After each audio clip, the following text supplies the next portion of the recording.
The previous clip we talked about self-compassion, mostly in theory, and now we want to do a practical exercise together.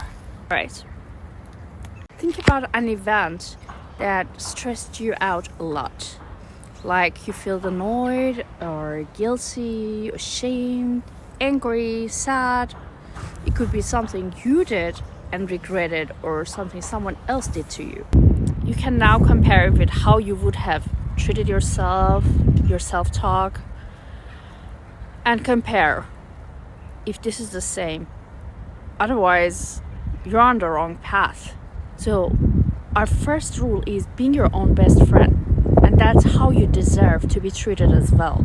You're so merged with your own selfishness, you don't even identify it as selfishness anymore. You're such a dick! Every day I wake up and I hope you're dead. Dead like if I could guarantee Henry would be okay, I'd hope you get an illness and then get hit by a car and die.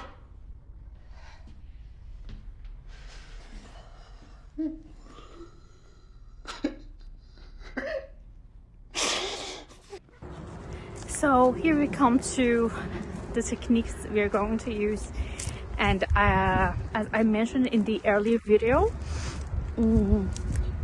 about a meditation technique which is called RAIN for short, and there are different acronyms, short forms for it, like recognizing, allowing, and I standing for investigating with kindness, and N, I've seen different phrases assigned to it, like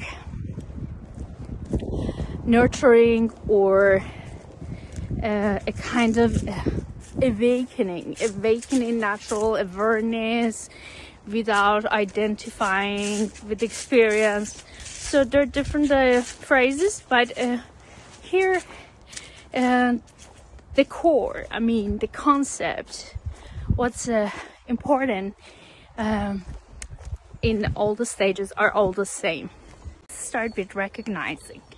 It's very important whenever you have an unpleasant feeling, you should start by recognizing that it exists. What's going on? What's going on inside of me? What's going on? Look what's going on here. Everywhere's mud. Me, how am I feeling? By recognizing and naming those kind of feelings. That's the first step, always first step, naming them. By naming them, you kind of separate them from you, yourself, your cells, and see them as feelings, thoughts, and experiences, and know that they exist. And then you allow them to be, you allow them to exist, to take up the space they need, kind of trying to accept that it's normal to have this kind of feelings, because every human being does. And that's the other part of self-compassion practice, which is common humanity, and we talked about it before. In the next stage, where we mean to investigate it with kindness, here you go further and recognizing and allowing them to be, but also investigating them both functionally and physically. For instance, you think about, try to investigate where you're feeling in your body. Is it in your heart? Is it in your tummy? Where exactly you're feeling it, these feelings coming from, and what they are, and what functionality or what kind of attention do they need. Taking an example so far, for instance, let's imagine that you have been too harsh with your child and now you're regretting it and you feel ashamed. So instead of just going to take a nap completely, running away from it, or blaming your partner for not taking their part, overreacting and being judgmental, you would stop and pause and recognize, okay, I'm not feeling well. I'm not feeling well. I recognize that there are unpleasant feelings, and then I let them be. It's normal. Everyone can have unpleasant feelings.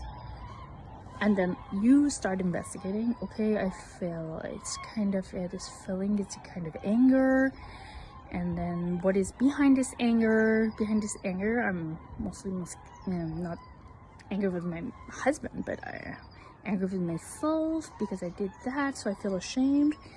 So the underlying feeling is shame, and I let it be. Where do I feel it? For instance, I said I feel it in my heart, and with kindness.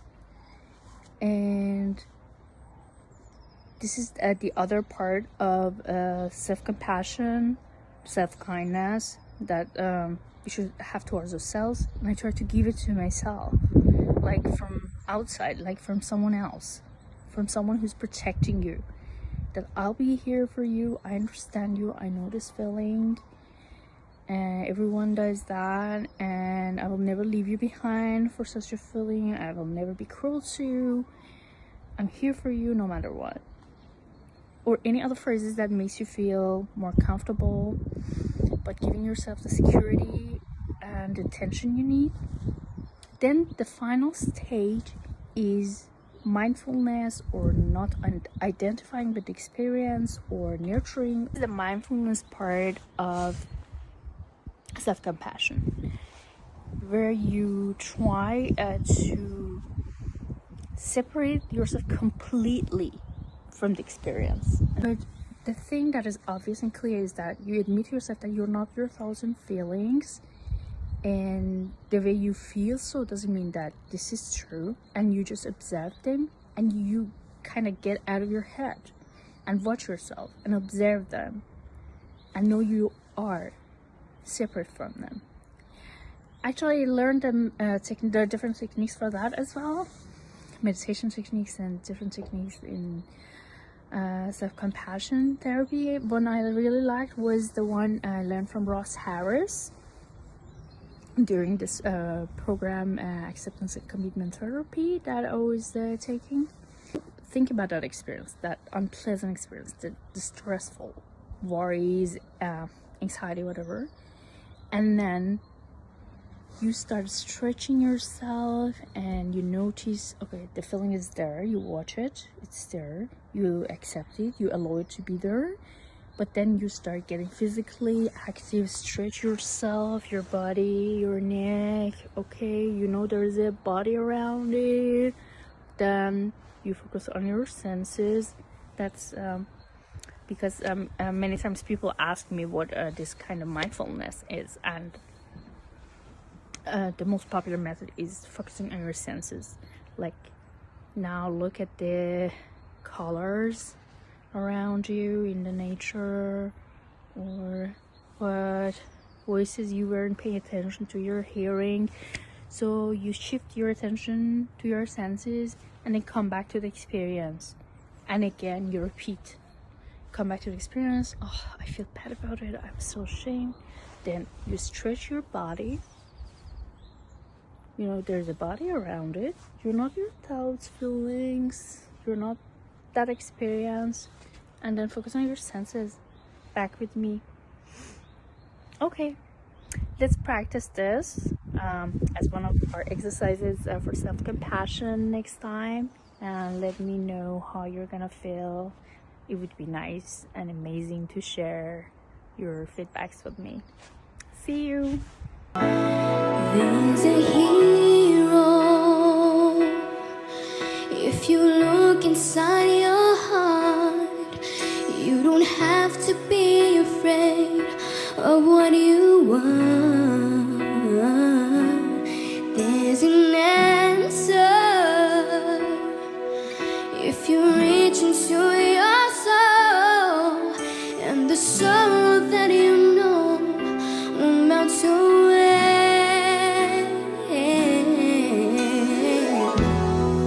And then a hero comes along with the strength learn to carry on, and you cast your fears aside, and you